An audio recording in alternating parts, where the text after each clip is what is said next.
My first introduction to rape culture was through the film Lovely Bones when I was around 11. This early example continues to impact how I interact with films, even today.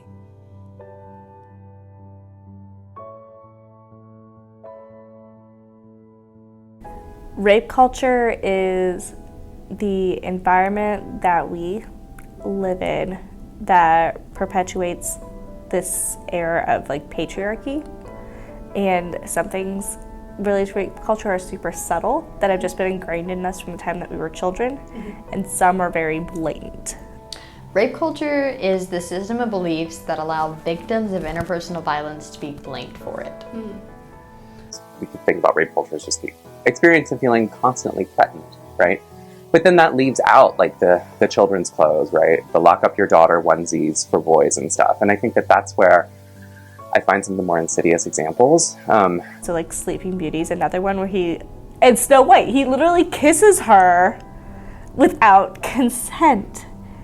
And you're teaching people that's romantic for people to just do things to you while you're sleeping.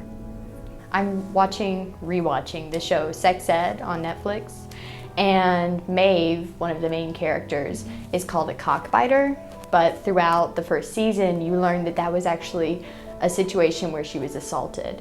But that's still the nickname, and in some situations the only name that's assigned to her. I feel like it's probably been the most prominent in 70s or 80s movies, such as Animal House maybe. There's just a lot of casual jokes about sexual assault. In Animal House they make a joke about having sex with someone while unconscious. And so many classic Hollywood musicals are the most offensive because they are introducing issues of rape and sexual assault, and just with a wink and a smile. And I don't know if you remember the musical number Pettin' in the Park from Gold Diggers of 1933, the 1933 film, right? An 8-minute song and dance number all about sexual assault and these men just pursuing these women. And it ends with the women dressed in metal corsets, and the guys have can openers, and it's just happy ending, right? They finally get to take what they want that the women have not wanted to give them.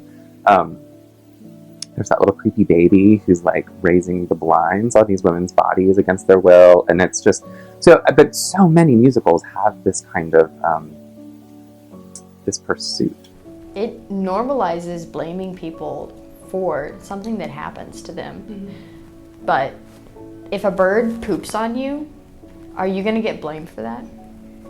It's the bird that pooped on you. You didn't jump up and ask the bird to. That's people's reference when it comes to what consent looks like. That's what healthy communication looks like, especially because that's not really taught in elementary schools, middle schools, high schools. They're not teaching you about consent and healthy communication. And so that's what people refer to, is what they see around them.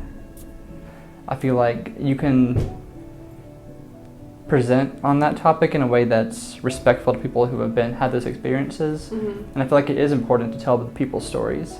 Yeah, I think fiction is it's an important place where we as a culture can deal with some of the most painful aspects with the remove that fiction gives us, right? Fiction gives us metaphors for thinking about things, and sometimes that's a helpful distance. I think it depends. Okay. I think it can be done right, and then it can be done terribly wrong. Right.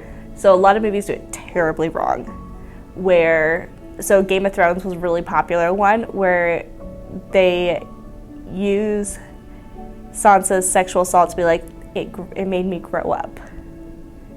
And it's there's so many other things in your life that caused you to grow outside of this, but that's what they chose to focus on. Not the best way to do it. Whereas other shows such as Unbelievable, which actually tells a true story, it shows support for survivors, it shows post-traumatic stress, it shows so many things that are so real, real life. They're not using it to be all right, now they're a new person because this sexual assault happened. So I think there's different ways that it can be portrayed, and it depends on how it's portrayed. I don't think pictures and video of assault should be in film. It reminds me of suicide contagion. If you describe and show how to assault someone, Right. I feel like that shows people that are already considering assaulting someone or that already think it's okay. It normalizes that behavior. And it says, here's how you do this. Here's a step-by-step guide. So in film, I think consulting experts before film producers just make whatever they want, because they're not. They don't constantly do research. They're not talking to survivors. They're not doing that kind of stuff. They just are like, this is what I've seen before, so I'm just going to keep going with it.